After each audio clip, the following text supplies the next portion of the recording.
রাজধানীর জিগাতলায় private car parking করায় চাঁদা নেওয়ার ঘটনায় অভিযুক্ত আশরাফুল ইসলামকে গ্রেপ্তার করেছে পুলিশ। রাতে তাকে আটক করা হয়। বিষয়টি নিশ্চিত করেছে ধানমন্ডি থানা পুলিশ। বান্ডেল থাকলে প্রতি সেনমানিতে টাকা বাঁচবে। বিকাশ সেনমানি বান্ডেল কিনে জিতুন প্রতি লেনদেনে।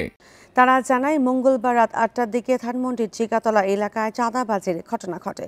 ভিডিওতে দেখা যায় সাদা শার্ট পরা এক তরুণ রশিদ দিয়ে চাঁদা আদায় করছেন। এ সময় প্রাইভেট কারের মালিকের সঙ্গে তর্কাতর্কি হয় ওই তরুণের।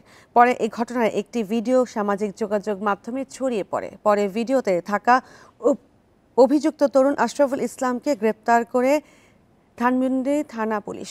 তার বিরুদ্ধে আইনগত ব্যবস্থা প্রক্রিয়াধীন।